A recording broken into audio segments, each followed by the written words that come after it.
Oh, he's caught. Now he's moving. Ladies and gentlemen, that's the Leonor. Not bad for him. He has only waited for 3 years to promote from apprentice to full-time stuntman. And we've done something dreadful. Planned for our last stunt. You guys are going to be blown away quite literally. But until then, as I said, we've got Aaron up there, now on his own. He's putting a mask on his head.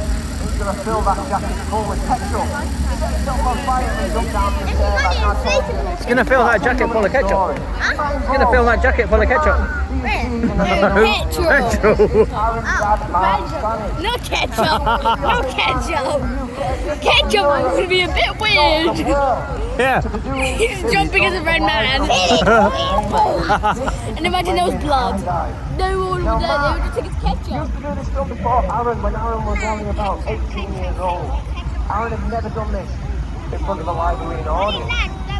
But at the top of this tower. And like I said, when you're up there and you're on fire, there's only one way down. That's the jump.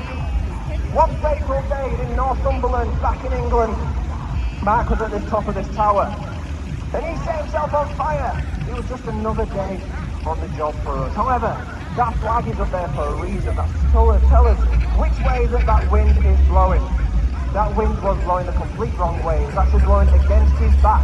His back was on fire, which meant that fire had only one way around. That was round to the front of his body. That was before we had goggles on this mask, so that he only had one entry point to his face. That was his eye hole. That fire climbed inside his mask, and he had to shut his eyes so they wouldn't melt to jelly. He burned all his eyelids, all his eyebrows. However, like I said, there was only one way down. He had to jump, and as he jumped, that wind got even worse. It's a stunt. Stunts can go wrong, no matter how many precautions that you take. It actually blew Mark all the way over to this side of the airbag, in which he hit. Luckily, he hit the last ridge and come crashing down to the floor from 60 feet. He got blue light to hospital with a broken back, broken ribs, a fractured hip. He was black and blue all over. However, in hospital that very night, he said to his son that the show must go on. And like a true showman, and even better, a true father, he said to his son, "You're going to have to do it." So what does a good father do? He forced his son to the top of this tower to do the very same stunt they just put him in hospital. That is why this is one of our most dangerous stunts, because things can go wrong. And yes, we have missed this airbag in the past. Luckily, walking away to tell the tale with Mark here with us today on the fire extinguishers. But now it's time for Aaron Stannage, his son.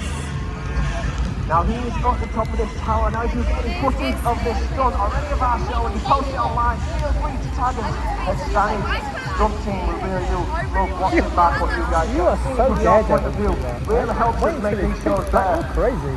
So it looks like that tape is lit. So when Aaron standing to the top of this tower, standing like this, that is your cue to make as much noise. Some for her. Aaron down the airbag safely. Here we go. He's getting that last one. And then he's going to leave that tape and then he's ready to go. So make some noise for Aaron Stannage! Here we go. There he is, back on fire, flying straight over his shoulder. He'll struggle to see that airbag. When he's ready, he's going to jump to see if he can land in the middle. Oh! Oh, he's ready. He's got the airbag and he's going to over to the fire extinguishers. Oh,